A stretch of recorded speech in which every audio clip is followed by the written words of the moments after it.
is what everybody talks about at some stage or another during a meeting, table topics.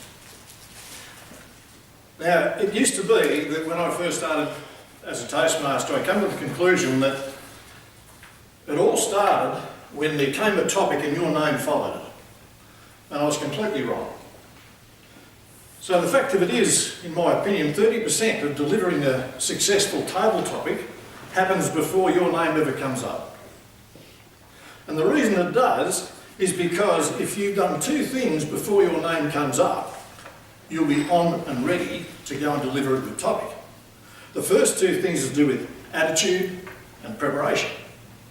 So in other words, if the attitude that you're holding is one of fear, trepidation, uncertainty, I'm unqualified, I don't know what I'll say regardless of the topic, well, that's tough, because chances are you're right. However, on the other hand, if you've got some preparation that you've been able to do, that means that you're in a position to get a benefit from doing a table topic, then your attitude goes up as well. So how do you prepare for a table topic? Well, if you've got a pen with your paper, I'll give you 5 words that I believe will set you up for success. The words are these: how, when, where,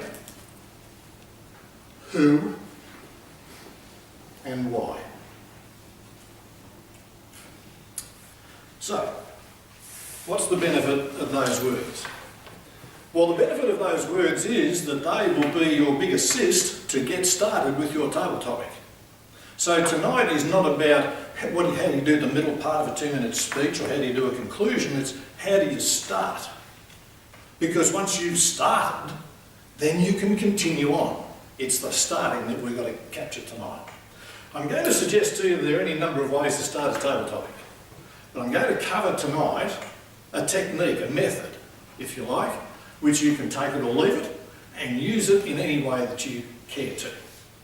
So the first thing is, you're sitting at your table.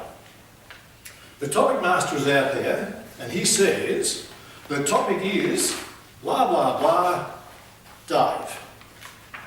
No, we use, who will we use? We'll use Suzanne. We will. Yeah. The topic is blah, blah, blah, Suzanne. My recommendation is for Suzanne is this. Suzanne's sitting at the table. The topic is Suzanne. Stand. What does it do? It means I'm switched on. It means instead of going, oh, how come I got picked? I was under the table. Straight away, stand ready. My recommendation is this: don't move until you're very sure what the topic is. How many times have you seen someone come up the front and say, could you repeat the topic? Too late. You've wasted all that time when you could have been doing something productive. So, you stand up. If you're clear about the topic, fine. If not, Mr. Topic Master, could you repeat the topic, please? Which he will do. Now, from where you sit up to the front, taking these words, you need to make one decision. Based on the topic, which word will be the beginning of your table topic? So, let me give you an example. I get called out. Okay. The topic is a night on the town.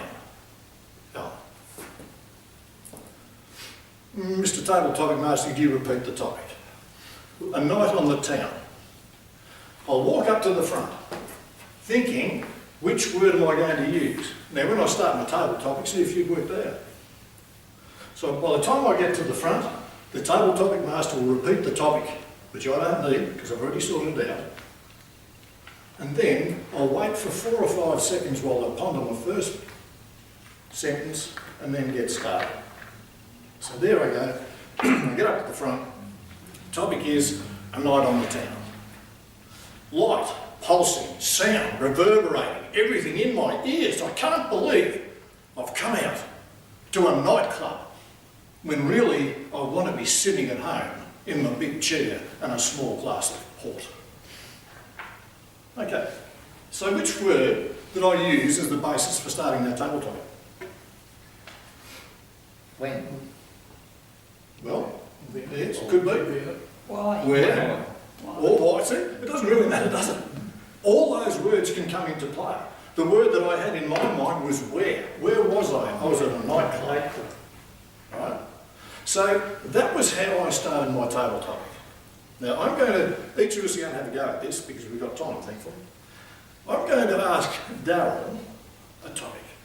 And I'm going to ask him to go through that procedure which I mentioned, which is stand up, check that you know the topic, walk to the front, figuring out which word is going to be the basis of your beginning, consider it, and then start.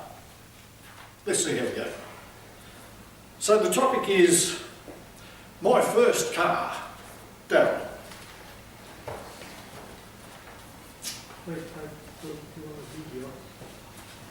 My first car. Mr. Table Topic Master, fellow Toastmasters, Area Director.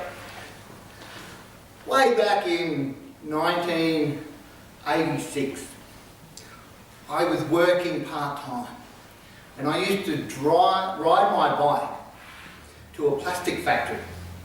And I used to work on a Saturday afternoon and a Sunday afternoon for about 3 or 4 hours. Now, we'll stop right there. He started. What did he use to start? When? Okay, got it. So that's what we want to demonstrate. Is when. Now, if Darryl, which this will never happen, runs out of words, but if he did, then at some point he could come out with which of the words might he use. Why, how? Any of them. How, when, where, or why, to continue on with his story. Darryl, thanks a lot. So Okay. what about 15 seconds? Is that all? Yeah, oh yeah, that's all. Yeah, just enough to get started. But so that we can know what it was that you used to get started. Okay, our topic is Born to Ride. David.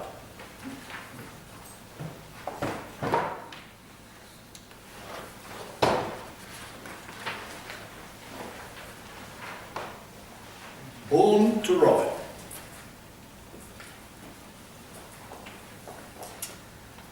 Even though I was born in the country, I didn't ride a horse until I came to the city. And it was, we went out to a riding school out in a developed area now, which is where the Bracken Ridge shopping centre is now. And the guy that ran the riding school was actually a blind fella.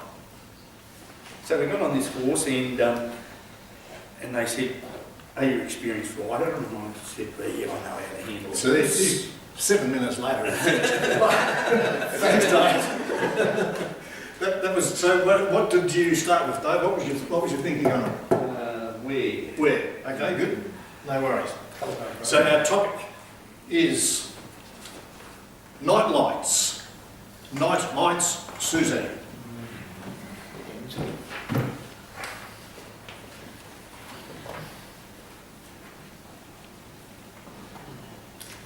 Night lights. Mr. Toastmasters Area Director, I just got a cue from Darryl. He said dancing, so nightlights. You make me feel like dancing. I want to dance the night away. You make me feel like dancing. Oh, do you remember when you were a young teenager? Oh, I went to a nightclub every single week. I was only 16, we had to be 18, but that didn't really matter. My friends know. Right there. So what was the word you were working with? Darryl. Okay, very good. What? Okay. This one. Brothers or sisters, who needs them? Glenn. Oh, Can you repeat the topic, please? Certainly. Brothers or sisters, who needs them? Brothers or sisters, who needs them? Have a Topics Master, fellow Toastmasters area director. There I was, in a tennis court, faced with my two brothers, both of whom were absolute sports fanatics. And I was at the other end of the tennis court with my racket, not really knowing which end to actually use because it was my first time on a tennis court. And I think they knew that they had me not only outnumbered, but outfoxed, outskilled. And I was very soon out of there because it's not a place that I wanted to be. Very good. Okay. Could you tell us, Glenn, what was your starting word that you used? It was... Where? Okay. Yep. Our next topic.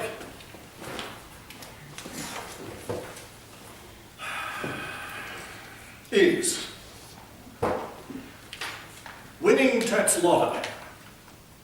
Chris.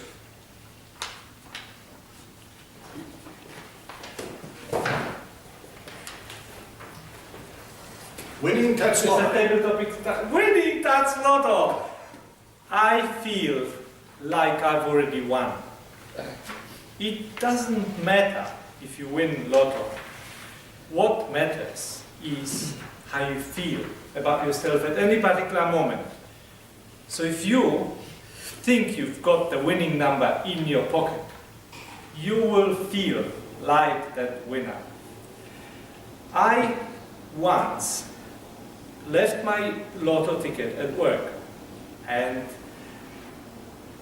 there was an announcement on the weekend that someone at Royal Brisbane won $1 million. And my ticket was sitting there in my bag at work. You won't stop him smiling. For those 2 days,